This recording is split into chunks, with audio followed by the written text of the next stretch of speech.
පින්වත්නි බුද්ධ භාෂිතයේ තුල අපි හැම වෙලාවකම උනන්දු වෙන්න ඕන, අපි තුල කුසලතාවයක් තියෙන්න ඕන, අපි තුල කැමැත්තක් තියෙන්න ඕන පින්වත්නි භාග්‍යවතුන් වහන්සේගේ ධර්මයේ තුල ජීවමාන වුණු ශ්‍රාවකයෙක් විදියට නැගී හිටින්නට. ඒතකොට මේ ජීවමාන වෙච්ච ශ්‍රාවකයෙක් විදියට ධර්මයේ තුලින් නැගී ඉන්නවා නම් ඒ නැගී ඉන්න පුද්ගලයා විසින් තමන්ගේ ආධ්‍යාත්මය තුල බුදුරජාණන් වහන්සේගේ ධර්මයේ අභ්‍යන්තර විමසීමක් හදාගන්න එක වැදගත්. ඒ ආධ්‍යාත්මික විමසීම කියන කාරණියට හිත එකඟතාවයක් පළ කරන්නේ නැත්නම් ධර්මයේ තුලින් ඊට එකඟතාවයක් හදාගෙන ඉදිරියට ධර්මයේ දියුණු කරගෙන යන එකයි වටින්නේ. හේතුව බුදුරජාණන් වහන්සේ පැහැදිලි කරන ධර්මයේ තුල එකඟතාවයක් හිතේ ඇති නොවුනත් ධර්මයේ විශ්වාස කරගන්න එකයි වටින්නේ. මොකද මේ හිත විශ්වාස කරගන්න පුළුවන් තැනක නෙමෙයි තියෙන්නේ. ඇත්තටම මම ඔබට කියන්නේ මේ හිත විශ්වාස කරන්න එපා කියලායි. මේ හිත විශ්වාස කරන්න එපා. මේ හිත විශ්වාස කරපු නිසාම අපි හරියට අනාථ වුණා සංසාරේ. මේ හිත විශ්වාස කරන්න ගිහින් අපි කොච්චර අනාථ වුණාද කියනවා නම් නොයෙක් ආකාරයේ සාංශාරික දුක් ගැහැටකට අපේ ජීවිතේ විවෘත වුණේ වෙන කවර දෙයක් නිසාවත් නෙමෙයි, මේ හිත විශ්වාස කරගත්ත නිසායි. හිත විශ්වාස කරන්නේ නැති ශ්‍රාවකෙක් සෑම අත්දැකීමක් තුලම හිත සමග එකඟතාවයට පත් කරගන්න නැතුව ධර්මයේ සමග එකඟතාවයක් හදා ගන්නවා. ධර්මයේ සමග එකඟතාවයක් හදාගත්ත තැනක බුදුරජාණන් වහන්සේගේ බුද්ධ භාෂිතය ප්‍රායෝගිකව හැසිරෙන ප්‍රායෝගිකව ගොඩනගාගත්ත ශ්‍රාවකෙක් වීම මේ මොහොතේ අපට ඊටාම වැදගත් දෙයක්. එබඳු ශ්‍රාවක භාවයක් පිණිස මේ බුද්ධ වචනය අප හැම දිනාටම උපකාර වේවා කියන අදිෂ්ඨානයයි අපි හැම කෙනෙක්ගේම හිත තුල තියෙන්න අවශ්‍ය වෙන්නේ. ඒ අනුව ධර්මයේ විමසද්දී අපට දැනෙන, අපට තේරෙන දෙයක් තමයි බුදුරජාණන් වහන්සේ ඉලක්කගතව පුහුණු කරගන්න ඕන ධර්මයේ පැහැදිලි කරලා තියෙනවා. ඒ පැහැදිලි කරපු ධර්මයේ තුලින් Tamanගේ අභ්‍යන්තර ප්‍රත්‍ය විමර්ශනය කිරීමේ කුසලතාවයයි අපට තියෙන්න අවශ්‍ය වෙන්නේ. ඒතර අභ්‍යන්තර ප්‍රත්‍ය නුවණින් විමර්ශනය කරන ශ්‍රාවකයෙක් විදියට දහම් ප්‍රබෝධයක් ඇති කරගෙන ඒ දහම් ප්‍රබෝධය තුලින් ජීවිතය අත්දකින්න පුළුවන් සැබෑ ආධ්‍යාත්මික ශ්‍රාවක භාවයක් ගොඩනගා ගන්න බලන්න. මොකද මේ අපේ ජීවිතය විමසීමෙන්මයි අපිට නිවනට හිතපත් කරගන්න තියෙන්නේ. මේ ලෝකේ කවර දෙයක් හෙව්වත් නිවනට හිතපත් කරගන්න බෑ. නිවනට හිතපත් කරගන්න කෙනෙක් Tamanගේ අභ්‍යන්තර ප්‍රත්‍යයමයි නුවණින් විමර්ශනය කරන්න අවශ්‍ය වෙන්නේ. Tamanගේ අභ්‍යන්තර ප්‍රත්‍ය නුවණින් විමර්ශනය කරනකොට ඒ නුවණින් විමර්ශනය කරන පුද්ගලයාට තමාගේ ආධ්‍යාත්මික ප්‍රවේශය තුල ධර්මය ජීවමාන කරගන්න ලැබෙනවා. එයාට Tamanගේ අභ්‍යන්තර ප්‍රත්‍ය විමසන්නම වෙනවා. අභ්‍යන්තර ප්‍රත්‍ය විමසන්න නැතුව පොත්පත් විමසමින් ත්‍රිපිටක අටුවා ටීකා පෙරලමින් ඒවා තුල විමර්ශනයක් තියෙන කාරණේ පදනම් කරගෙන අවබෝධය හදාගන්න පුළුවන් කමක් නැහැ පින්වත්නි. අවබෝධය කියන්නේ බඳු තත්වයක පවතින දෙයක් නෙමෙයි. අවබෝධය කියන්නේ වෙනස්ම කතාබහක්. ඒ වෙනස්ම කතාබහ තුල ජීවිතේ ගොඩනගා ගන්න අපිට දක්ෂතාවයක් තියෙන්න ඕන. ඒ දක්ෂතාවයේ තමයි බුදුදහම ශ්‍රාවකයාට පෙන්වා දෙන්නේ. ඒතර තමන්ගේ අභ්‍යන්තර විමසද්දී තමන්ගේ අත්දැකීමයි විමසන්න ඕන. ඒතර තමන්ගේ අත්දැකීම විමසද්දී ඒ අත්දැකීම තුලමයි අවබෝධය හදාගන්න තියෙන්නේ. බුදුරජාණන් වහන්සේගේ අර සංගීති සූත්‍රය වගේ දේශනාවල අපි විටින් විට මතු කළා මේ පහුගිය කාලේ සංගීති සූත්‍රයේ දහම් කාරණා තිස්සෝ වේදනා තුන ගැන ඊටාම පළල්ව බුදුරජාණන් වහන්සේගේ ශ්‍රාවකයා විමසන්න ඕන කියනවා. තිස්සෝ වේදනා, සුඛා වේදනා, දුක්ඛා වේදනා, අදුක්ඛම සුඛා වේදනා කියන විඳීම් තුන ගැන ශ්‍රාවකයා එකතු වෙලා භික්ෂු සංඝයා මැදිහත් වෙලා සාමූහිකව එකතු වෙච්ච තැනක එබඳු කතා බහක් හදා ගන්න ඕන කියනවා. හේතුව මොකද්ද? හේතුව තමයි තමන්ගේ අභ්‍යන්තර ප්‍රත්‍ය විමසන තැනකින් තොරව තමන්ගේ හිත නිර්වාණය කරා පමුණුවා ගන්න, නිවන කරා නම්ම ගන්න, නිවනට හිත බර කරගන්න පුළුවන්කමක් නැහැ. නිවනට හිත බර කරගන්න පුළුවන්කමක් නැහැ. එතකොට මේ ලෝකයේ තියෙන විඳීම් තුන, ඒ තමයි සැප විඳීම සහ දුක් විඳීම, ඒ කියන්නේ සැප දුක් රහිත විඳීම කියන මේ වේදනා තුන මත අපි හැම වෙලාවකම වාසය කරනවා. ඒ නිසා අපි වේදනාවෙන් නිදහස් වෙච්ච පිරිසක් නෙමෙයි. සමහර විට අපි තුල ඇති වෙන වේදනාව ප්‍රකට නැති වෙන්න පුළුවන්. නමුත් පින්වත්නි, අපි තුල ප්‍රකට නොවිච්ච වේදනාව උනත් පින්වත්නි, ඒ වේදනාවේ යථාර්ථයේ තේරුම් ගත්ත ශ්‍රාවකයෙක් විදියට වේදනාවෙන් නිදහස් වීම කියන එක අපි හැම කෙනෙකුටම ඉතා වැදගත් දෙයක්. මේ වේදනාවෙන් නිදහස් වෙච්ච තැනක තමයි අරහත්ත්වයේ කියන ස්වභාවය කුළු ගැන්වෙන්නේ. මේ ත්‍රිවිධ වේදනාව තුලයි අපි වාසය කරන්නේ. ඒතර මේ ත්‍රිවිධ වේදනාව තුල තමා වාසය කරන විදිහ තේරුම් අරගෙන ත්‍රිවිධ වේදනාව තුල තමාගේ ජීවිතේ ගොඩනැගී ඇති ආකාරයේ තේරුම් ගන්න නම් තමාව විමසන කෙනෙක් වෙන්න ඕනද නැද්ද? තමන්ව විමසන කෙනෙක් වෙන්නම ඕන. තමාව විමසන කෙනෙකුට තමයි මේ කතාව ඉතා පැහැදිලිව දැකගන්න දැනගන්න පුළුවන්කම ලැබෙන්නේ.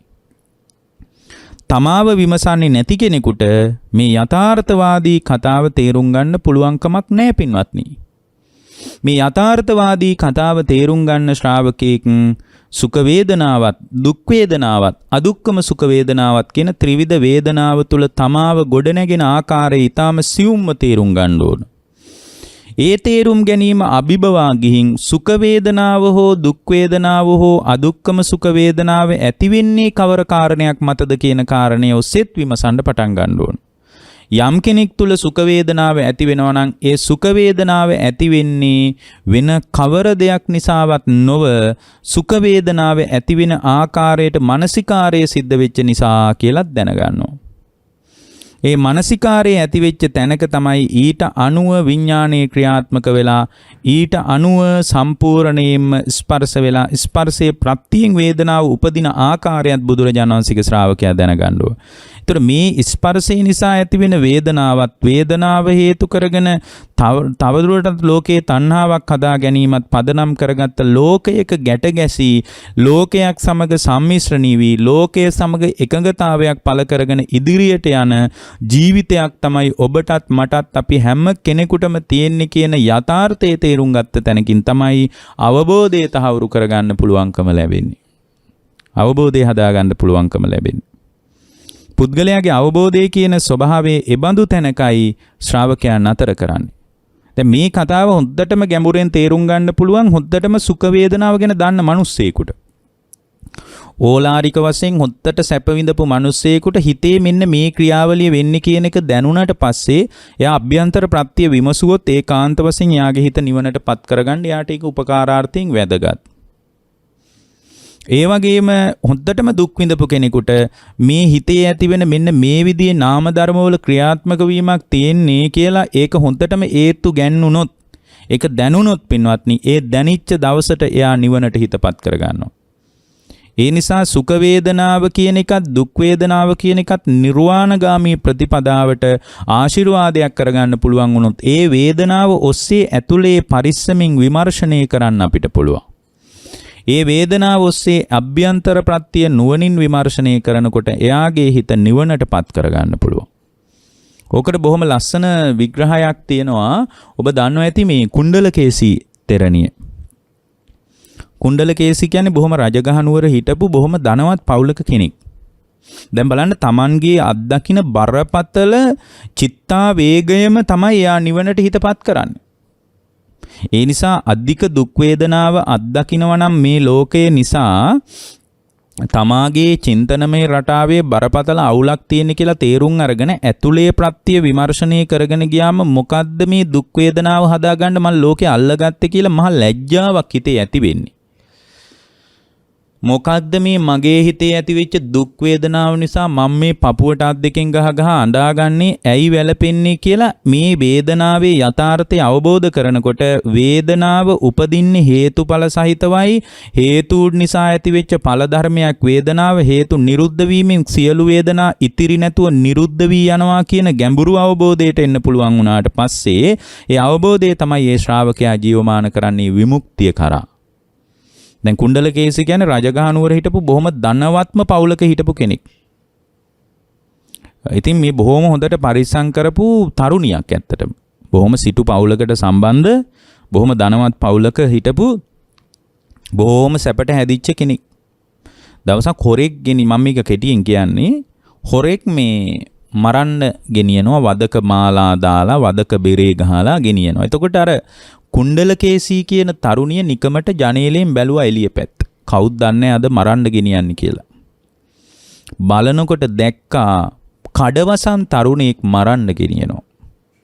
බොහෝම කඩවසම් තරුණෙක් මරන්න ගෙනියනවා. එතකොට මරන්න ගෙනියනකොට මේ කුණ්ඩලකේසී තරුණියගේ හිතේ බොහොම ආදරණීය හැඟීමක් ඇති වුණා. මේ වගේ කඩවසම් තරුණෙක් මොකටද මරන්නේ? මෙච්චර ලස්සන කොල්ලෙක් මරන්න ඕනේ නැහැ. ඒතර මේ වගේ තරුණයෙක් මොකටද මරන්නේ කියලා මේ කුණ්ඩලකේසී තරුණියට අර හොරා ගැන ආලසිතක් ඇති වුණා. ඉතින් මේ දුවගෙන ගිහින් අම්මට කිව්වා අනේ බලන්න අර ලස්සන තරුණයෙක් මරන්න ගෙනියන ඇයි මෙහෙම කරන්න කියලා අඬන්න පටන් ගත්තා. ඒතර අම්මා කරුණු කිව්වා පුතේ ඒ මනුස්සයා හොරෙක් හොරකම් කරලා. ඒ හොරකමට දඬුවම විදියටයි ඔය මරන්න ගෙනියන්නේ කිව්වා. ඔය දඬුවමකටයි ඔය මරන්න ගෙනියන්නේ. ඉතින් ඒක තමයි රටක පවතින නීතිය. ඒක තමයි රටේ පවතින ස්වභාවය කියලා කරුණු කිව්වා.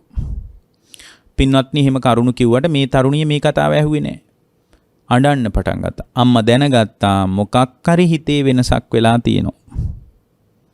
මොකක් හරි හිතේ වෙනසක් වෙලා තියෙනවා. අම්මා කිව්වා ඇයි අඬන්නේ? අපේ ඥාතියෙකුත් නෙමෙයි, දන්න කෙනෙකුත් නෙමෙයි, අඳුනන කෙනෙකුත් නෙමෙයි. අනිත් එක තමයි නිර්දෝෂී කෙනෙක් වෙනුවෙන් නම් ඇඬුවට කාරි නෑ. නමුත් දැන් මේ හොරෙක් වෙනුවෙන් මොකටද අඬන්නේ? ඊට පස්සේ කොන්නේ නෑ. ඒ තරුණයා මට විවාහ කරගන්න හම්බුනේ නැත්තම් මම විවාහයකට කැමති වෙන්නේ නැහැ කිව්වා. අඬන්න පටන් ගත්තා. අම්මයි තාත්තයි දෙන්නම ලං වෙලා කිව්වා ඇහැක් වගේ බලාගත්තේ මේ තරම් පරිස්සම් කරේ හොරෙකුට දෙන්නද? ඇයි ඔහොම කරන්නේ? S2 වගේ නේද පරිස්සම් කළේ? කොහොමද හොරෙකුට දෙන්නේ කියලා කරුණු කිව්වට මේ තරුණියේ කහන්න ලෑස්ති වුන්නේ නැහැ පින්වත්නි. හිතන්නේ නැති Tamanගේ හදවතේ ඇතිවෙච්ච මේ ආදරය කවදාවත් Tamanව මුලා කරන්නේ නැතුව තියෙයි කියලා. නමුත් එයාගේ ඒ ආදරයම තමයි එයාගේ ජීවිතය අපායක් කරලා දැම්මේ. අදත් මේ බණ ආදරය අපායක් දක්වා ගෙන ගියපු තරුණියෝ මේක අහගෙන ඉන්නව ඇති. ඔන්න හැරවුම් ලක්ෂයයි මේ කියන්නේ ඔබට. ඔබට ජීවිතේ හැරෙන්නයි ලකුණක් මේ පැහැදිලි කරන්නේ. ඉතින් ඒ කාලේ ගිහින් රජුරුව ළඟට ගිහින් මේකට කාරණා කිව්වා කියලා විසඳුමක් හම්බෙන්නේ නැති බව මේ සිටුවරයා දන්නවා.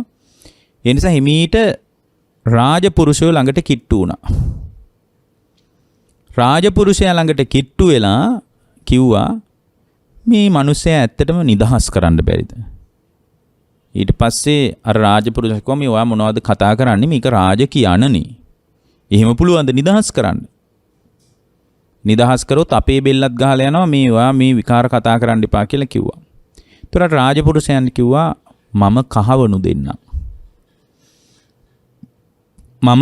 දෙන්නම්. බැරිද ටිකක් හිතලා බලන්න. ඒ වෙලාවේ ඔන්න අර වචනේ වෙනස් වුණා. එහෙනම් අල්ලස් අරගෙන තිනවා ඒ කාලෙත්. අල්ලස් ගත්ත මිනිස්සු ඒ කාලෙත් ඉඳලා. කහවණු දෙන්නම් කිව්වනේ. කහවණු දෙන්නම් කිව්වහම ටිකක් කැමති වුණා. හරි. එහෙනම් අපිට මෙච්චර ගාණක් ඕන කිව්වා. කැමති ගාණ දෙන්නම් කිව්වා. දැන් එකඟ මේ ගනුදෙනුවට එකඟතාවයක් පළ කරා. අපි මේ වෙනුවට වෙන මිනිහෙක්ව ඔය චෝර පබ්බතෙන් පහළට තල්ලු කරන්න. හැබැයි චෝර පබ්බතෙන් පහළට මෙතන මේ විශාල පර්වතයෙන් පහළට තල්ලු කරන්නම් මේ තරුණයාව එමීට හීන් සැරේ අනිත් පැත්තෙන් ওই ගෙදරට එවන්නම් කිව්වා. ඇත්තටම ওই විදියට ආවා. ආවන් පස්සේ හොඳ වස්ත්‍ර දීලා හොඳ සිනිදු සලු වලින් හදාපු ඇඳුම් දීලා විවාහ කරලා දුන්නා. මේ තරුණයාටත් ආදරයක් තියෙන බව පෙන්නුවා. කුණ්ඩලකේසී කියන්නේ බොහොම වයසක තරුණියක් නෙමෙයි. ගොඩාක් වයසක කෙනෙක් නෙමෙයි. තරුණයි. ඊටාම සිව්මැලි කාන්තාවක්. ඇය හිතන්න ඇති දෙහදක බැඳුණු ඇත්තම ආදරයක් කියලා මේ කතාව හිතන්න ඇති. ඇය ආදරයෙන් මුසපත් වුණා. ඔහු වෙනුවෙන් බොහෝ දේවල් කැප කළා. නමුත් ඔහුගේ ජීවිතයේ තිබුණේ හොරකම. ඒ පරණ හොරකමම මතුවෙවි ආව. මෙච්චර සැප සම්පත් හිටියත් ලස්සනම කාන්තාවක් විවාහයට ලැබිලා හිටියත් ඒ ඔක්කොටම වඩා හොරකම ශ්‍රේෂ්ඨයි වගේ අදහසක් ඔළුවට ආවා. ඒ විතරක් නම් කමක් නෑ. බලන්න ඒක කොච්චර අසාධාරණද කියලා. මේ ලෝකෙන් සාධාරණේ බලාපොරොත්තු වෙන්න එපා කියලා අපි බණ කියද්දී ඔබට කියන්නේ ඒකයි පින්වත්නි. එතකොට ඒ කාරණේ අස්සේ බලන්න මේ තරුණිය ඔහුව විශ්වාස කළා. සීමාවක් නැතුව විශ්වාස කළා හොරෙක්ව. අන්තිමටම මේ හොරා කල්පනා කළා මේ ගෙදරින් කොහොම හරි මොනවා හරි අතපත ගාගෙන යන්නේ කොහොමද කියලා. එහෙම කල්පනා කරලා දවසක් ඒකට සැලසුමක් හැදුවා. සැලසුමක් හදලා කිව්වා සොඳුරිය මම බාරයක් වෙලා තියෙනවා. කොහොම හරි මාව බේරුණොත් අන්න අර උඩ තියෙන කන්දේ දේවාලෙට බාරයක් වුණා. බේරුණොත් පූජාවක් කරනවා කියලා. ඔයානේ මට ජීවිතේ දුන්නේ. මට ජීවිතේ දුන්නේ ඔයා. ඒ නිසා අපි දෙන්නම යමු. අපි දෙන්නම ගිහින් මේ පූජාව කරමු. ඔයා හොඳට ලෑස්ති වෙන්න. සූසැට ආභරණ වලින් ලෑස්ති වෙලා අපි දෙන්නම එකට යමු. අපි දෙන්නම එකට ගිහින් අපි බුදුරජාණන් වහන්සේ අපි මේ උඩ තියෙන දේවාලයට පූජාවක් කරමු. ඔන්න එකඟතාවයට ආවා. එයා අසීමිතව ඔහුට ආදරය කරපු නිසා ඔහුව විශ්වාස කළා.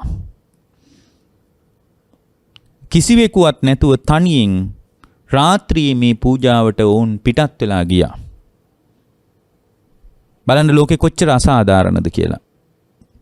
කන්ද උඩටම ගියාට පස්සේ මේ හොරා කියනවා තී මහ මෝඩ ගෑනු කෙනෙක්. තී කොච්චර මෝඩයිද කියනවා නම් තී මාව විශ්වාස කළා. මගේ ජීවිතේ හොරකමයි ප්‍රධාන එක. මගේ ජීවිතේ හොරකමටයි මම විවෘත වෙලා තියෙන්නේ.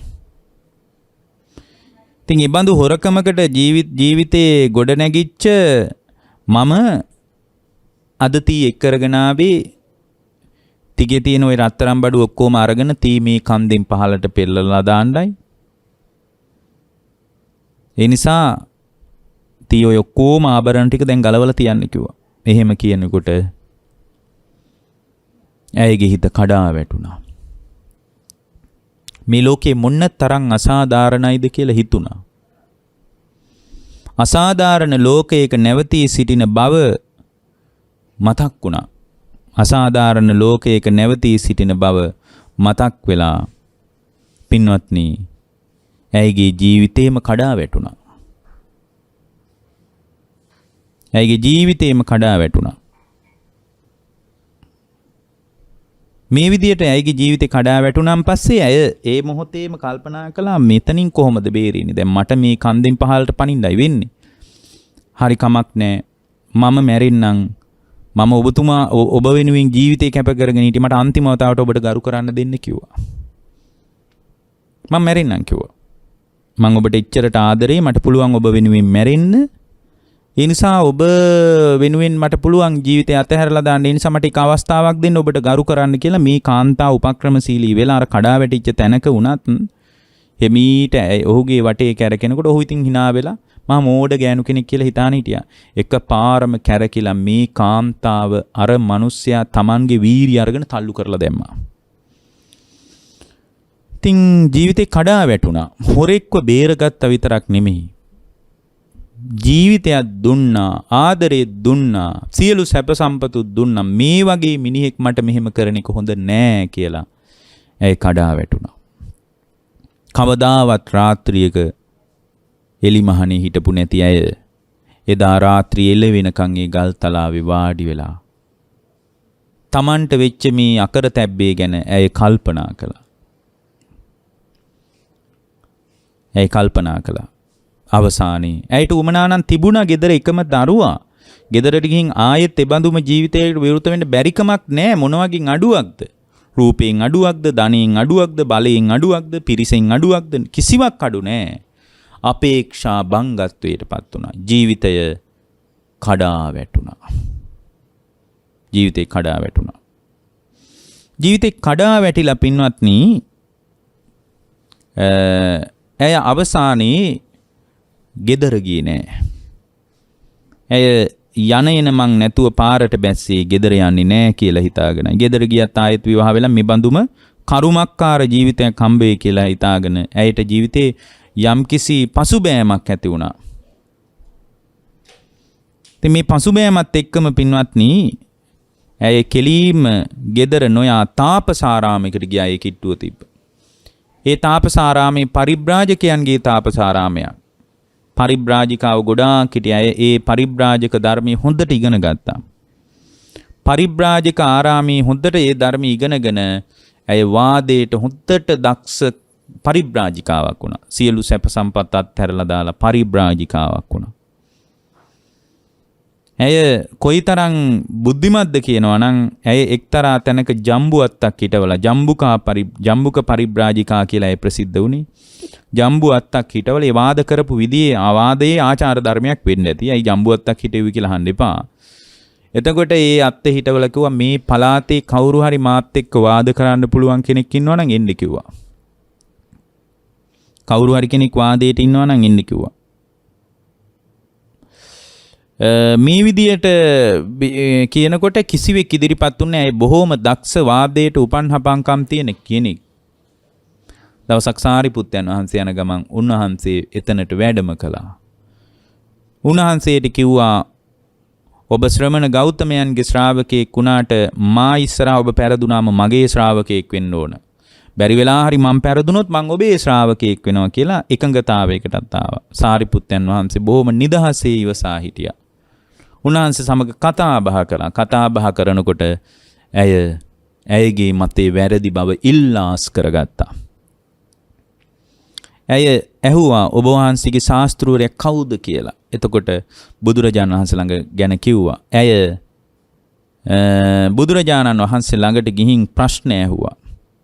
කෙලෙස් යුද්ධය හමාර කළා. කෙලෙස් යුද්ධයෙන් හමාර වීම දක්වාම ඇයව හැසිරෙව්වේ පින්වත්නි අන් කවර දෙයක්වත් නොව.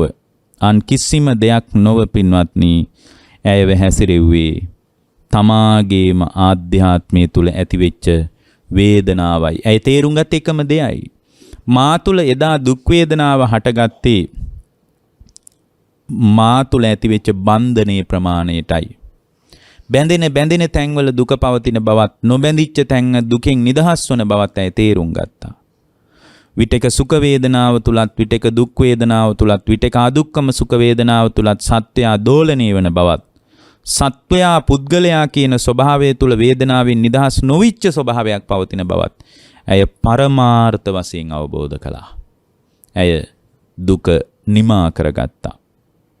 එතකොට මේ අපේ අභ්‍යන්තර ප්‍රත්‍ය තුල අධික දුක් වේදනාවක් ඇති වෙනකොට ඒ වේදනාව තුල සිද්ධ වෙන සම්පූර්ණ ගැඹුරු ක්‍රියාවලියත් සැප වේදනාව ඇති වෙනකොට ඒ සැප වේදනාව තුළ ඇති වෙන ගැඹුරු ක්‍රියාවලියත් හොද්දට නුවණින් විමර්ශනය කරන ශ්‍රාවකයෙකුට තමයි පින්වත්නි අවබෝධය කරා Tamanගේ හිත හදා ගන්න පුළුවන් වෙන්නේ.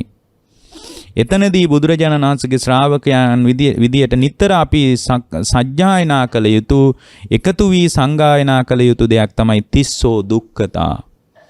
මේ දුක සුඛ වේදනාව මතත් දුක් වේදනාව මතත් අදුක්කම සුඛ වේදනාව මතත් මේ වේදනාව උද්ගත වෙනකොට මේ දුක්ඛතාවයේ ස්වභාවය සෑම බුද්ධ ශ්‍රාවකෙක් මොහොතට නුවණින් විමර්ශනය කරලා තේරුම් ගන්න ඕන. මොනවද?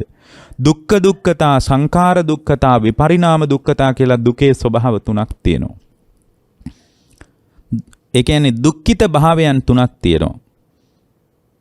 දුක්ඛ දුක්ඛතා කියලා කියන්නේ පින්වත්නි මේ දුක තුල පවතින මහා දුක්ඛිත භාවයයි. මහා දුක්ඛිත භාවයක් අපි මේ අත්දකින ඇස කන නාසය දිවකය මනස පරිහරණය කරනකොට තියෙනවා. අනිත් එක තමයි සංඛාර දුක්ඛතා. මේ සංස්කාරයන්ගේ සකස් වීමේ දුක්ඛිත භාවයක් තියෙනවා. සකස් වෙච්ච තැනක හැම වෙලාවකම දුක පවතිනවා.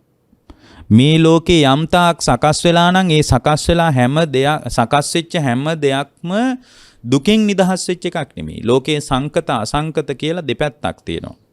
මේ ලෝකේ සියල්ලම සකස් වෙලා. එහෙනම් සකස් නොවිච්ච දේ මොකද්ද? අසංකත කියලා කියන්නේ මොකද්ද?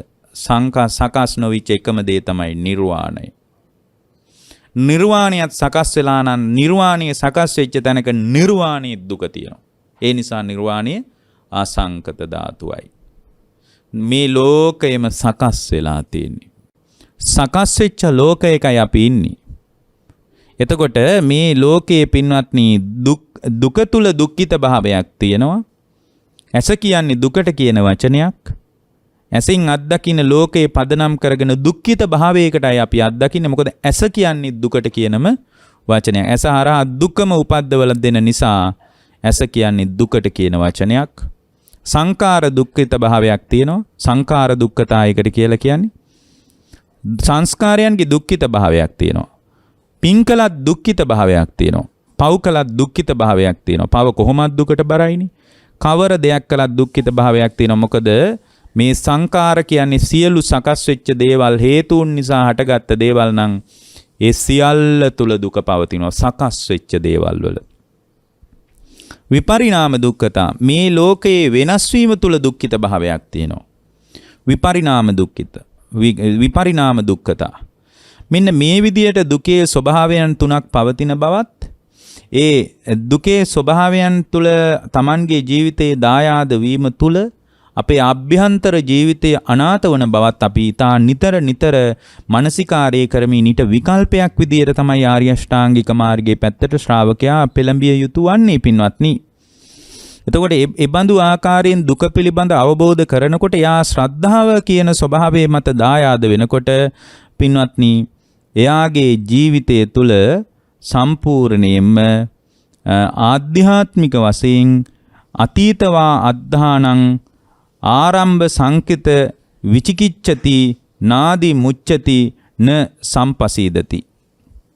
අනාගතවා අද්ධානං ආරම්භ කංකති විචිකිච්ඡති නාදි මුච්ඡති න සම්පසීදති.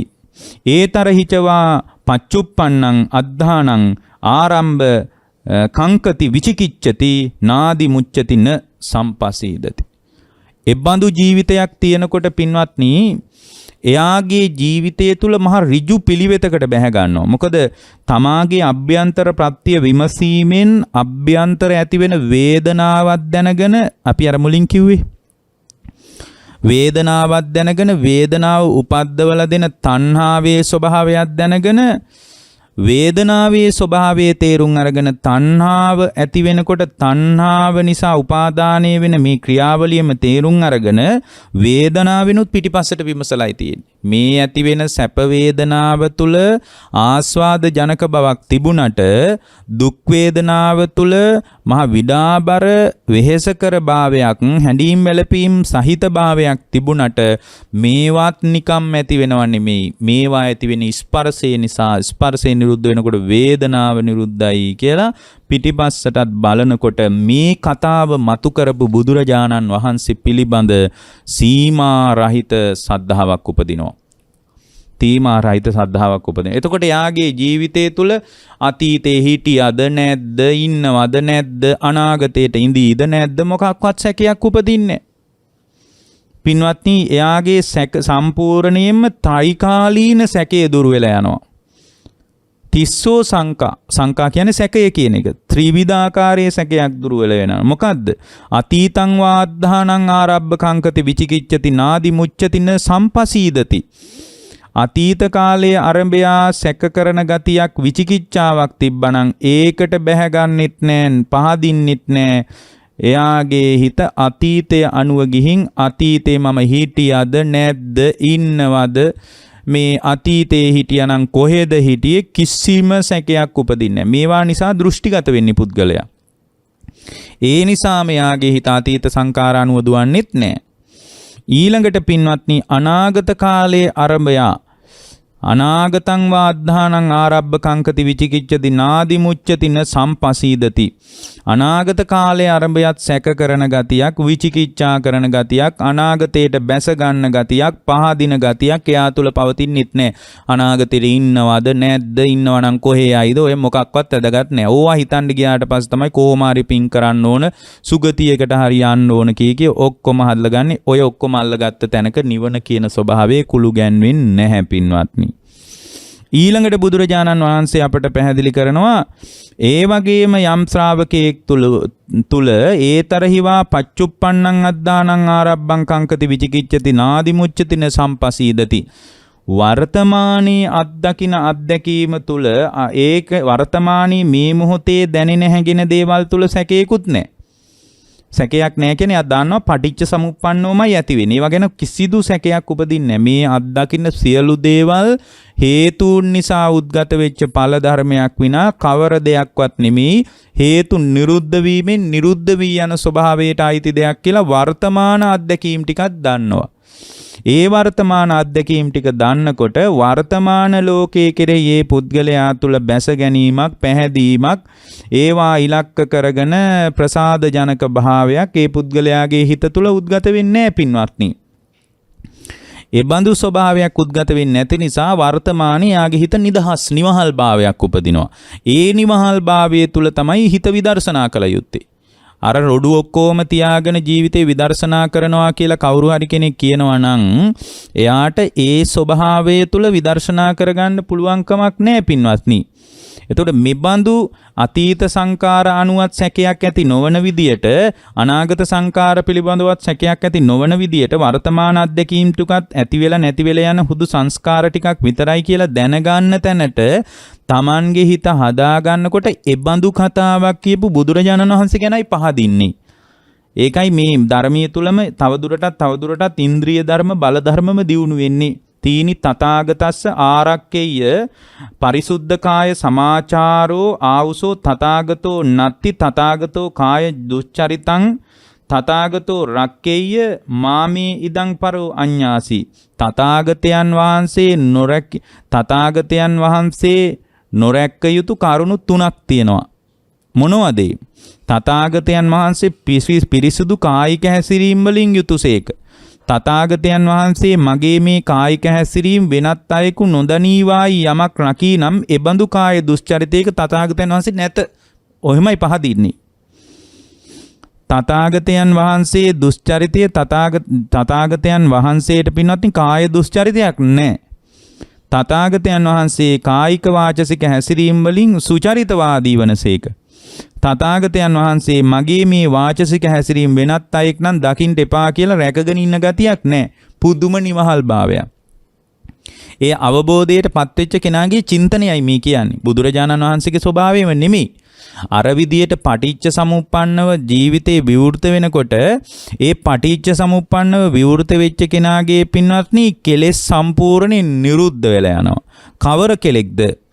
රාගෝ කිංචනං දෝසෝ කිංචනං මෝහෝ කිංචනං. රාගේ නැමැති ක්ලේශයයි, ද්වේෂේ නැමැති ක්ලේශයයි, මෝහේ නැමැති ක්ලේශයයි තුනම අයින් වෙලා යන විදියට එයාගේ හිත විදර්ශනාත්මක ඥානයක් කෙරෙහි ගොනු වෙන්න පටන් ගන්නවා. ඒ විදර්ශනා ඥානයේ කෙරෙහි ගොනු වෙනකොට අමුතුවෙන් රකින්න දෙයක්වත් නැහැ, රැක ගන්න දෙයක්වත් නැහැ. නිරන්තරයෙන් සුචරිතවාදී භාවයයි මතුවෙන්නේ. නිරන්තරයෙන් සුචරිතවාදී භාවය මතුවෙනවා. ඒ සුචරිතවාදී භාවයේ තුල පින්වත්නි රැක ගන්න කියලා දෙයක් නැහැ. නිරන්තරයෙන් සුචරිතයි. අමුතුවෙන් දත් මිටි කාලා කය රැක ගන්න ඕන, දත් මිටි කාලා වචනේ රැක ගන්න ඕන, මනස රැක ගන්න ඕන කියලා දෙයක් නැහැ. හැම වෙලාවකම කය රැක ගන්න තැනකට, වචනේ රැක ගන්න තැනකට, මනස රැක ගන්න තැනකට අපි උත්සාහ කරන්නේ පින්වත්නි තමාගේ හිත තුල රාගය නැමැති කිංචනේ තියෙන නිසා. කිංචනේ කියන්නේ ක්ලේශය. කිංචනී කියන්නේ ක්ලේශය. රාගේ නැමැති කිංචනයේ තියෙන තාක්කල්, ද්වේෂේ නැමැති කිංචනයේ තියෙන තාක්කල්, මෝහය නැමැති කිංචනයේ තියෙන තාක්කල් එයාට රැක ගන්න දෙයක් තියෙනවා. මොකුත්ම රැක ගන්න නැත්නම් කය වචනේ මනස හරි රැක ගන්න තියෙනවා. දැන් අවබෝධයේ රාගේ නැමැති කිංචනයේ සම්පූර්ණයෙන් අයින් වෙච්ච තැනකට හිත හදාගත්තට පස්සේ එතනට හිත හැදුවේ Tamanගේ අභ්‍යන්තර ප්‍රත්‍ය විමසීම. අද අපි මේ අභ්‍යන්තර ප්‍රත්‍ය ගැන කිව්වේ වේදනාව සම්බන්ධවයි. තිස්සෝ වේදනා, දුක් වේදනා, සුඛ වේදනා, අදුක්කම සුඛ වේදනා කියන වේදනාවේ යථාර්ථය දැනගන්නකොට වේදනාව ස්පර්ශය නිසා ඇති වෙන බවත්, ස්පර්ශයේ නිරුද්ධ වීමෙන් වේදනාව ඉතිරි නැතුව නිරුද්ධ වී යන බවත්, වේදනාව ඇති වෙච්ච තැනක වේදනාවට තණ්හා කරලා ඒවා උපාදානයේ වෙලා ඊට අනුව කර්ම හැදිලා ජාතිය පහළ වෙලා ජරා මරණ දුක නැවත නැවත හැදෙන බවත් ඒ ශ්‍රාවකයා තේරුම් ගත්තා. මේ ලෝකේ පටිච්ච සමුප්පන්නයි කියලා තේරුම් ගන්නකොට අතීතං වාද්ධානං ආරම්භං කංකති විචිකිච්ඡති නාදි මුච්ඡතින සම්පසීදති. අතීත භවයයි අනාගත භවයයි වර්තමාන භවයයි කිය අතීත අනාගත වර්තමාන කියන තුන් කාලයේම පිළිබඳව සම්පූර්ණයෙන් පින්වත්නි සැක රහිත භාවයක්, විචිකිච්ඡා රහිත භාවයක්, බැස ගන්න නොබැස ගන්න ස්වභාවයක්, නොපහදින ස්වභාවයක් ඇති කරගත්තා. එතකොට යා ඒක ඇති කරගත්තේ නිකම්ම නෙමෙයි, අභ්‍යන්තර ලෝකයේම පටිච්ච සමුප්පන්නව ඇති වෙනවා. මොකද අර මේ වේදනාව එළිය කෙනෙක් ගෙනත් දුන්නා නෙමෙයි, මා තුල ඇති වෙච්ච ස්පර්ශයයි වේදනාව හදන්නේ. ස්පර්ශය නැති වෙනකොට වේදනාව ඉතිරි නැතුව නිරුද්ධ වෙලා යනවා. මෙන්න මේ විදිහට දැනගන්නකොට ඒ පුද්ගලයාට තේරෙනවා මගේ හිත තුල රාගය තියෙන තාක්කල්, ද්වේෂය තියෙන තාක්කල්, මෝහය තියෙන තාක්කල් නැවත නැවත වේදනාව හට ගන්නවා. මේ පිළිබඳ අවබෝධය හදා ගන්නකොට එයාට රකින්න දෙයක් නැහැ. හරියට අර බුදුරජාණන් වහන්සේ ගැන විස්තර කළේ කොහොමද? පරිසුද්ධ කාය සමාචාරෝ ආවුසෝ තථාගතෝ නත්ති තථාගතෝ කාය දුච්චරිතං තං තථාගතෝ රක්කේය මාමේ ඉදම් පරෝ අඤ්ඤාසීති. තථාගතයන් වහන්සේලාට, ඒ කියන්නේ අවබෝධයටපත් වුණාට පස්සේ අවබෝධයටපත් වෙච්ච කෙනෙකුගේ ස්වභාවයෙන්ම નિરાයාසයෙන්ම පිරිසිදු කායික වාචසික මානසික චර්යයි ගොඩ නැගෙන. කියන්නේ නව කර්ම. ඊටාම පිරිසුදු කර්ම, පිරිසුදු මේ ක්‍රියාත්මක වීම තමයි නව කර්ම නෙමේ, පිරිසුදු ක්‍රියාත්මක වීම තමයි අත්දකින්න. ක්‍රියාසිටනේ තියෙන්නේ. එතකොට මේ පිරිසුදු ක්‍රියාත්මක වීම මොකක්වත් අමාරුවෙන් දත් මිටි කාලා අඩිහප්පගෙන රකින්නවා නෙමෙයි. පින්වත්නි, කාය දුස්චරිතය තථාගතයන් වහන්සේලාට නැත. තථාගතයන් වහන්සේලා පිරිසුදු කායික හැසිරීම වලින් යුක්ත වන නිසා මගේ මේ කායික හැසිරීම, වාචසික හැසිරීම, මානසික හැසිරීම තවත් කෙනෙක් නොදකීවා කියලා එහෙම පැනවීමක් අවබෝධයට පත්වෙච්ච කෙනෙකුට නැහැ. එහෙම නැහැ කියලා කියන්න හේතුව තමයි රාගය තිබ්බොත් තමයි රකින්න දේවල් ඉතුරු වෙන්නේ. ද්වේෂය තිබ්බොත් තමයි රැකගෙන ඉන්න දේවල් ඉතුරු වෙන්නේ. මෝහය තිබ්බොත් තමයි රැකගෙන ඉන්න දේවල් ඉතුරු වෙන්නේ. එතකොට මේවා නැති තැනක Tamanගේ අභ්‍යන්තරේ පිච්චෙන්න දෙයක් නැහැ. පිච්චෙන්නේ මොන වගේන්ද? රාගග්ගි, දෝසග්ගි, මෝහග්ගි. රාගය කියන ගින්නෙන් සත්වයා පිච්චෙනවා. දැන් මෙයාට පිච්චෙන්න රාගය ගින්න කියන ගින්න ඉතිරි නැතුව නිරුද්ධයි. ද්වේෂය කියන ගින්නෙන් මෙයා පිච්චෙනවා. ද්වේෂය ඉතිරි නැතුව නිරුද්ධයි. නිරුද්ධ කලේ පටිච්ච සමුප්පන්නව ලෝකයේ දැකපු අත්දැකීමයි. මෝහය නැමැති ගින්න නිරුද්ධයි පින්වත්නි.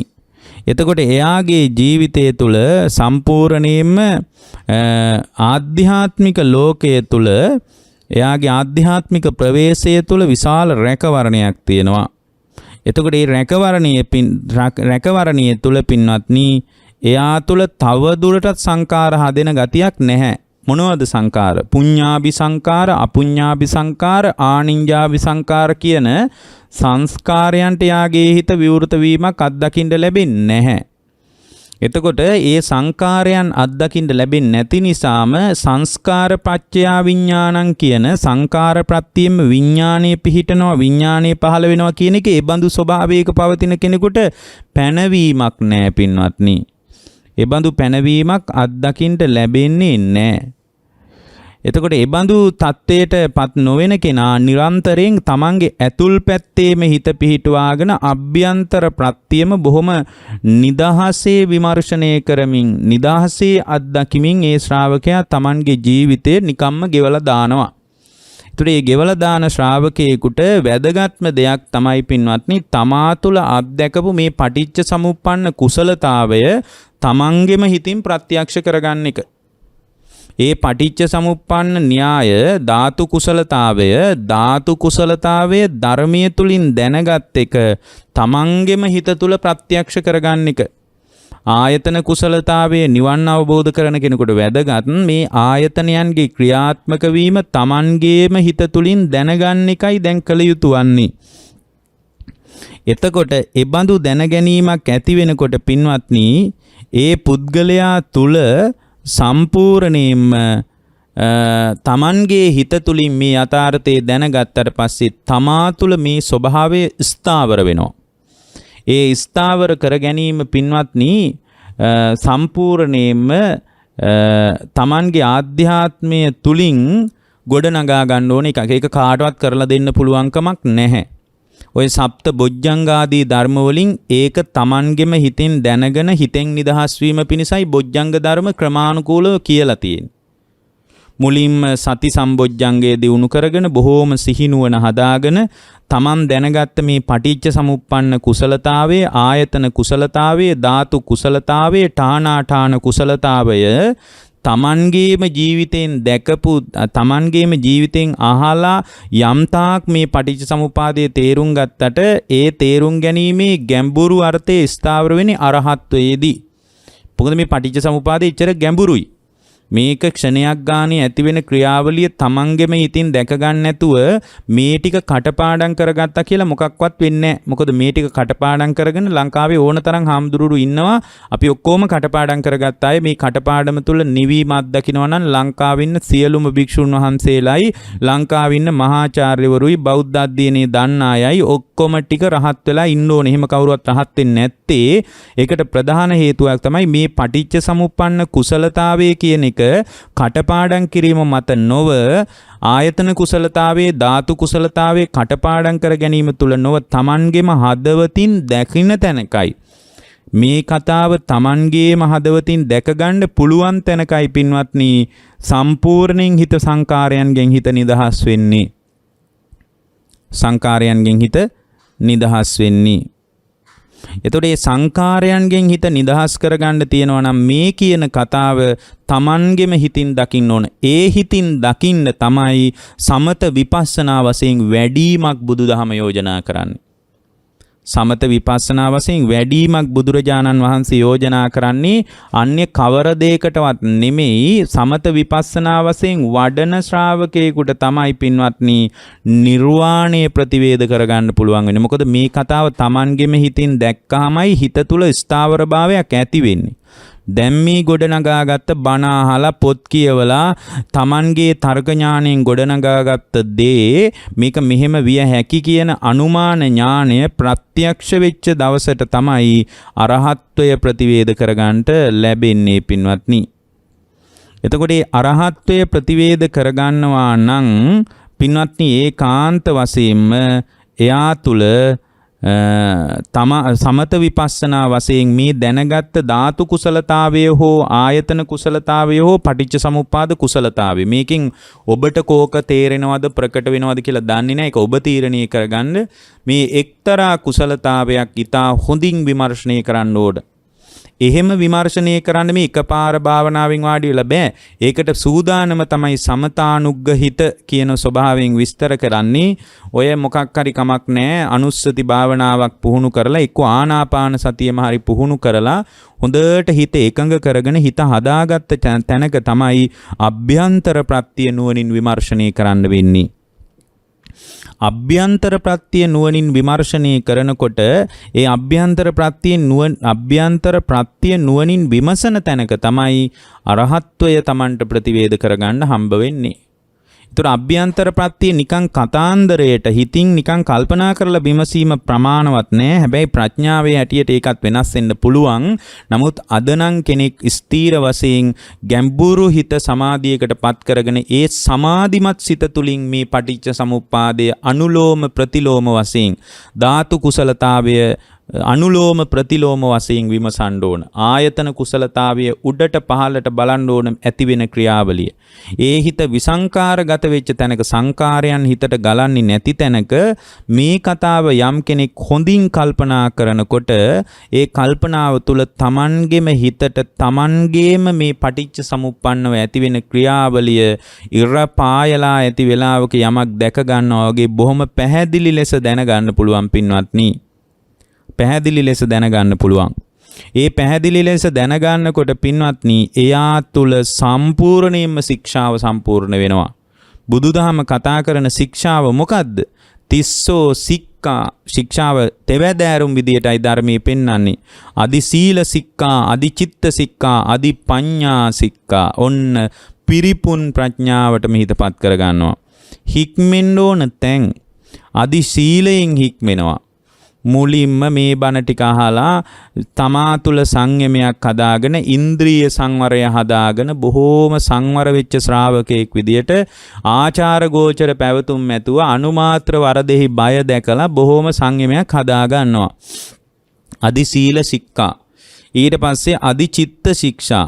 හිත තුළ හික්මීමක් හදා ගන්නවා. හිත තුළ හික්මීමක් හදාගන්නේ පින්වත්නි හිතින් ලෝකයම මවන නිසා. හිතින් ලෝකයේම මවලා නැති දෙයක් ඇති බවට හිතින් තමයි පෙන්වන්නේ. මේ හිතේ මායාවට අහුවෙලා මේ මායාවෙන්ම මුසපත් වෙලා යන ගමනක් අපිට තියෙන්නේ. ඒ නිසා හිත පරිස්සම් කරගන්න එක බරපතල වැදගත්කමක් සහිත එකක්. අදිචිත්ත සික්ඛා.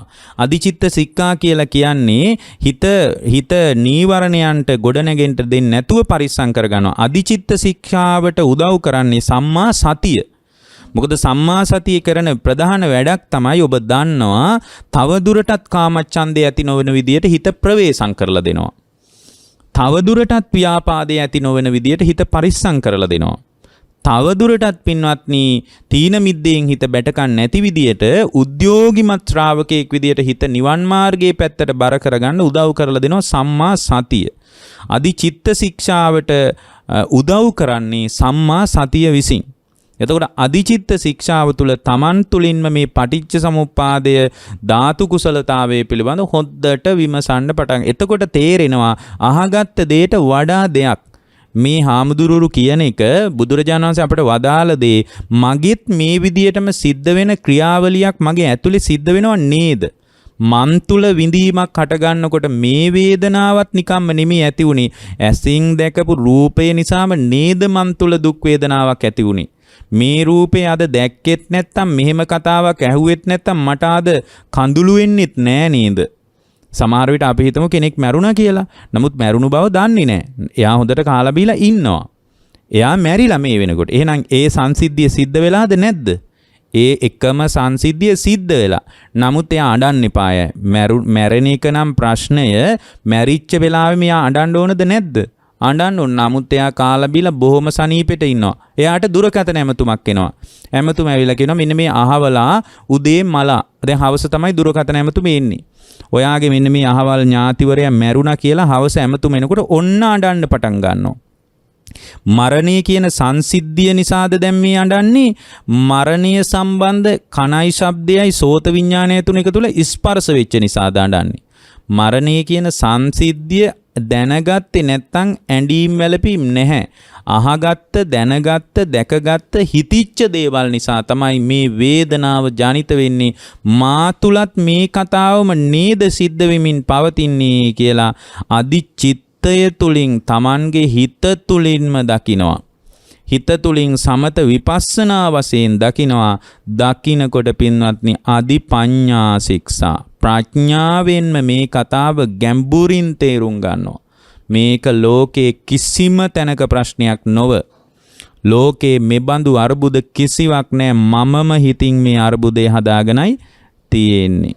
මමම හිතින් මේ අර්බුදේ හදාගෙන මමම හිතින් විඳව යන එකක් තියෙන. සිතින් සියල්ලම අතහැරලා දාපු තැනක මමෙක් විඳවනවා මම විඳවනවා මටමයි දුක මේ මොකක්වත් කතා කරන්න දෙයක් නැහැ කියලා අදි ප්‍රඥාව තුලින් ශික්ෂාවටපත් වෙනවා.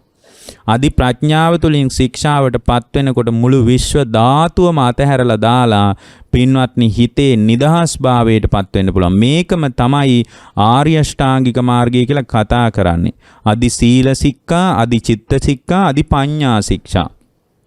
ප්‍රඥාව තුලින්ම මේ කතාව දැනගෙන ප්‍රඥාවෙන්ම යථාර්ථයේ තේරුම් අරගෙන මේ අල්ලගෙන ඔතාගෙන තුරුල් කරගෙන ඉන්න ලෝකයම අතහැරලා දානවා. ඒ ලෝකයම අතහැරලා දාපු තැනක අදි ප්‍රඥාවෙන් දැනගන්න ඕන යමක් තියෙනවා නම් මේ සාංශාරික ජාලය පිළිබඳ නුවණක් තියෙනවා නම් ඒ සියලුම දේවල් අතහැරිලා යනවා. ඒ සියලුම දේවල් අතහැරිලා යන තැනක පින්වත්නි එයා තුල විමුක්තිය සාක්ෂාත් කරගන්නවා. විමුක්තිය සාක්ෂාත් කර. එයාගේ සම්පූර්ණ හිත මේ කෙලෙස් සහිත ලෝකෙම නිදහස් වෙනවා. මිදෙනවා. එහෙම මිදුණට පස්සේ ඒ මිදීම තමා තුළම ප්‍රත්‍යක්ෂ වූ බව එයා දැනගන්නවා. ඒකට අපි කියනවා විමුක්ති ඥාන දර්ශනය කියලා. මිදුණා කියලා නුවණක් උපදිනවා. ඒක ප්‍රත්‍යවේක්ෂා කරලා බලන්න පුළුවන් මං කොහොමද මිදුණේ? මම මිදෙනවා කියලා මම ලෝකේ කිසි දෙයක්කින් මිදුණා නොව තමන්ගේම ස්කන්ධ ලෝකයකින් මිදුණු බව තමන්ට තේරෙන්න පටන් ගන්නවා. මේ හැම අත්දැකීමක් තුළම මම මේ දේවල් කරනවා, මේ දේවල් දකිනවා, මේ දේවල් දැනෙනවා කියලා මම සංඥා ගොඩක් හදාගෙන හිටියට මේ හැම තැනකම නාම රූප ධර්මයන්ගේ පහළවීමක්, නාම රූප ධර්මයන්ගේ නිවීමක් නේද තියෙන්නේ.